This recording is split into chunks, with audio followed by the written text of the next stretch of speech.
Well, I get the 3:15 time slot. Everybody's full of fajitas, chocolate chip cookies. Okay, I'll remember that. Anyhow, I'll try to keep you guys awake. So we talk about investment in American rail. I think we can all agree over the past years there's been an insufficient investment in American rail. If you look at what China has done in the last 20 years, they had no high-speed rail networks. This year, they have over 23,000 miles of high-speed rail in China and plan to nearly double that by 2035. Rail investment makes sense. It spurs economic growth, both on the job side, real estate side. It's time, and I think with the new bipartisan plan, we've got the real potential for economic growth and rail investment. For more than 150 years, rail has obviously been intertwined in our national fabric. The investment pays off. If you just take a look here around the Dallas light rail stations, you see all this transit-oriented development, the new jobs that it brings. The key here, and what I want to talk about, is sustainable rail investment. Thankfully, I'm making this presentation in 2022 and not 1982, because I heard in the other presentations that sustainability, eco-friendly rail infrastructure is on everyone's mind now. We simply can't continue the way we've always done. And I've got a video here that talks about Siemens' initiative on sustainability. And I do have my finger on the right button. The possibilities of worldwide mobility have brought prosperity and peace to countless people all over the world. But our world is constantly changing.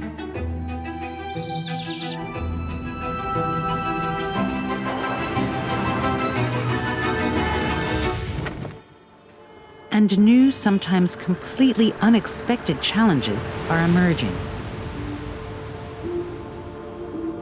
Even though the COVID-19 pandemic has shown that our way of traveling isn't always a given, the need for safe, reliable, and efficient transportation is growing substantially.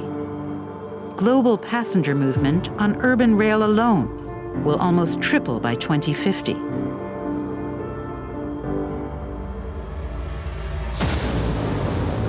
But there's yet another challenge, and it is the most pressing one.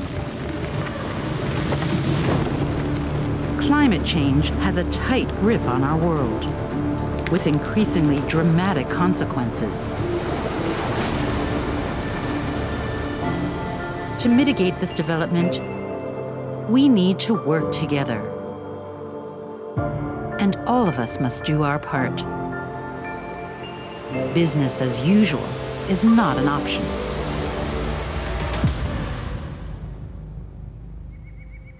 We need to meet the growing demand for mobility in a sustainable manner. There's a lot that we're already doing.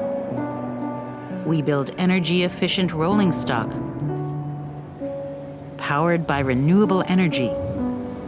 We utilize the benefits of digitalization to boost the capacity of existing infrastructures, help to extend the life cycle of assets, and make eco-economic rail operation a reality. We help cities to reclaim their mobility systems and integrate different modes of transportation that enable seamless and sustainable end-to-end journeys. We enable demand-responsive public transport from door to door, within cities, and between them. We support our customers in reducing their ecological footprint to make public transport carbon neutral. And it doesn't stop here. We always give our best and continue to learn and grow better. We want to become the industry benchmark in sustainability. We want to become climate neutral before 2030. We want to achieve long-term growth while balancing profit, people, and the planet.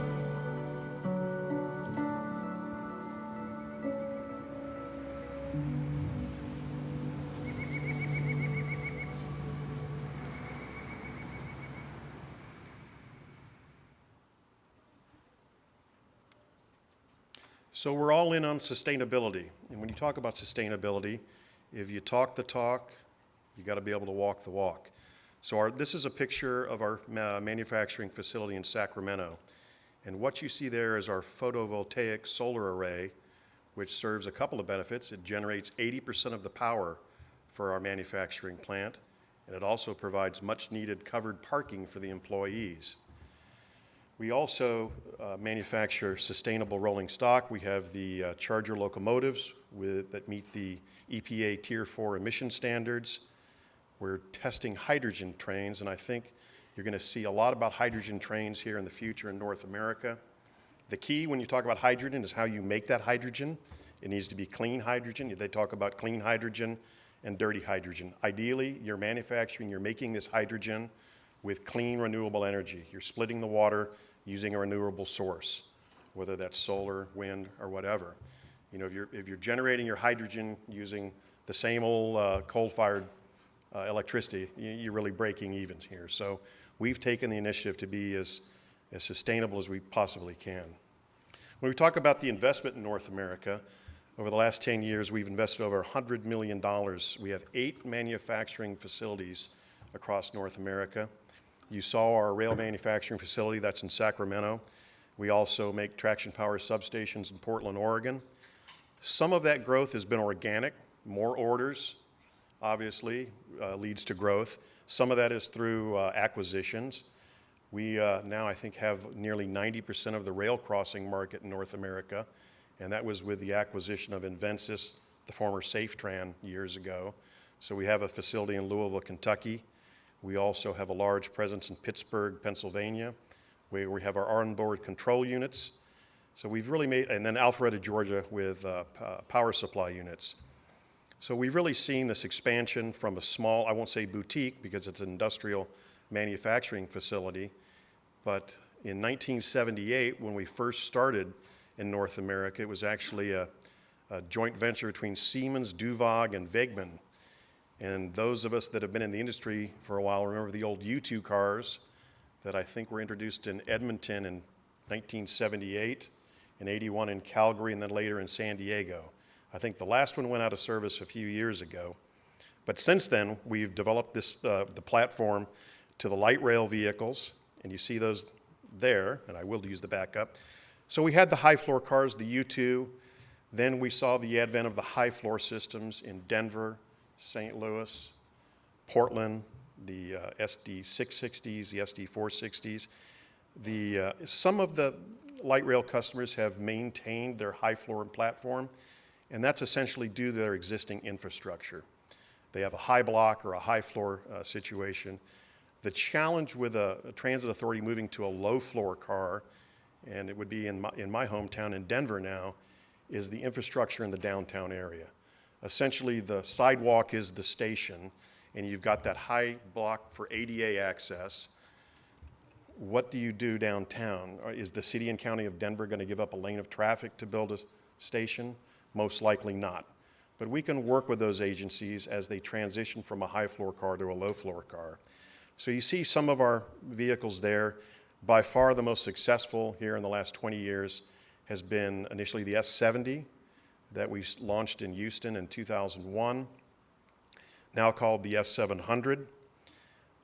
So we moved from a light rail facility only to building locomotives, coaches, and train sets. As we talk about our footprint in North America, it's not just rolling stock. Here in Dallas, we supplied 24 traction power substations. We did the control center for the MTA in New York City. That was quite an accomplishment. I was able to go in there and watch that operation in action. And that's the city that never sleeps, right? You have to go in there and be able to work with an agency that does not stop operation. We have an extensive footprint throughout North America. So when we talk about sustainability, if you went to Apton, Orlando, we had on display the Charlotte S700 streetcar. So this has the onboard energy storage system, is able to operate without overhead catenary. And with the advent and the progress of battery-powered systems, I really think this is going to be something that is going to be a market leader throughout North America. And You have this large project in Austin that we're watching closely. You probably don't need to have overhead catenary throughout your alignment.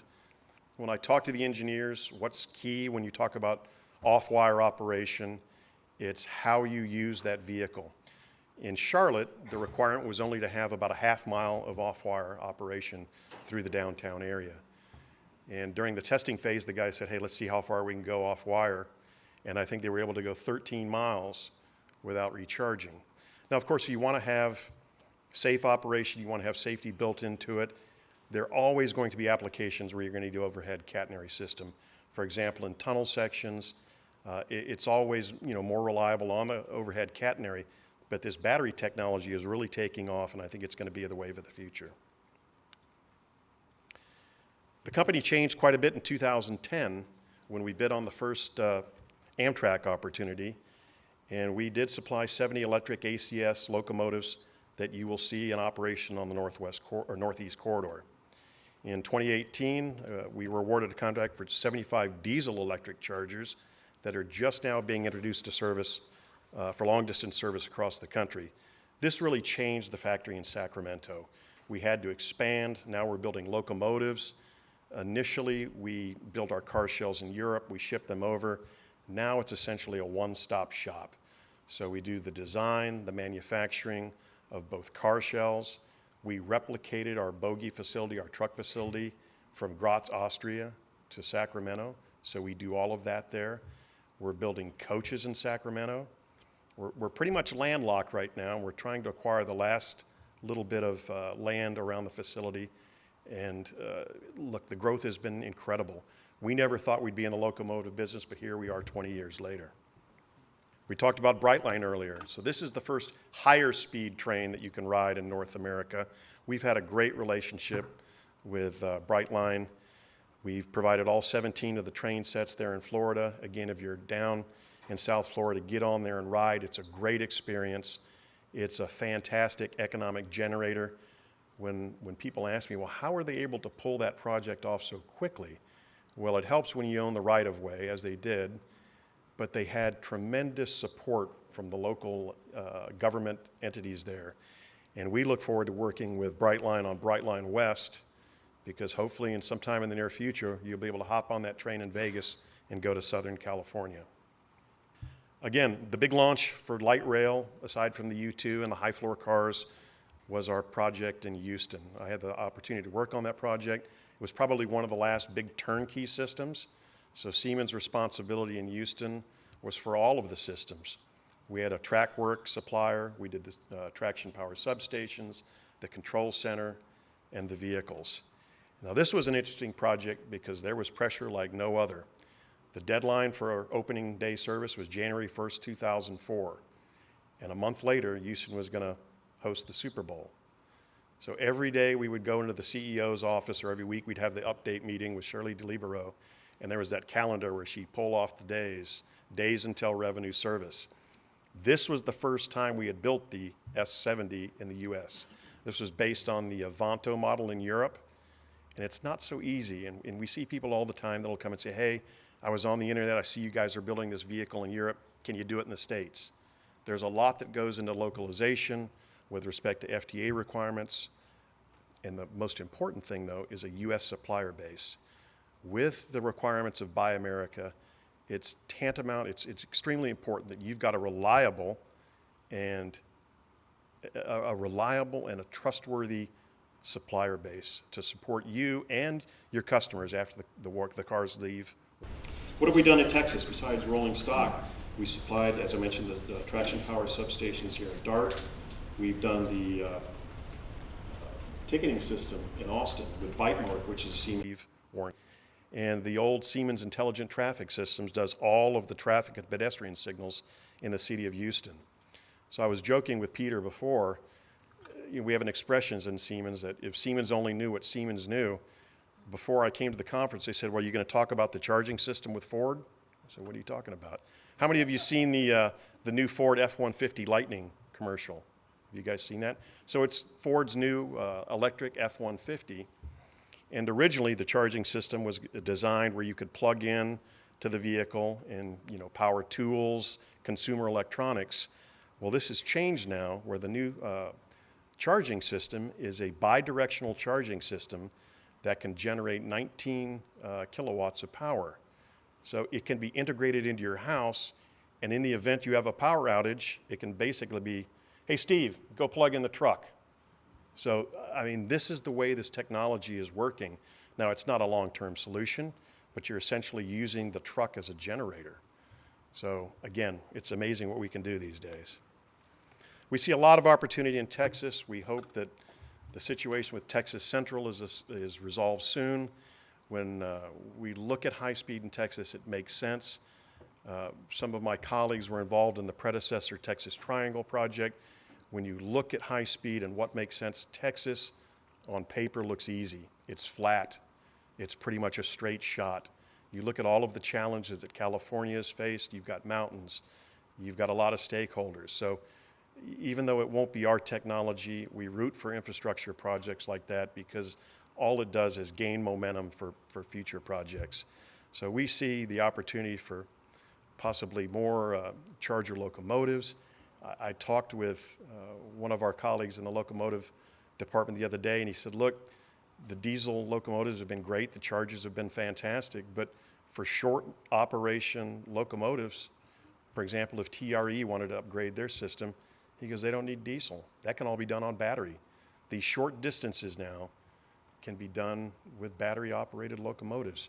You charge at one end, you go ahead and run the line, get to the end of the line and charge up and off you go. So we think it's an incredible time in the market, in the industry, because of this amazing amount of money that's going to be out there. We think it's going to be somewhat like drinking from a fire hose. There's so much out there. One of the concerns that we have is we want to make sure that projects are planned properly and executed properly. None of us in the industry like to see projects struggle, whether it's the purple line, when you have this out here and things aren't going well, it's a black eye for all of us. But we're very bullish. We think it's going to be a fantastic 10 years, and we look forward to working with many of you in this room and building more rail across the country and certainly in Texas. So thank you. And I'll take any questions you might have.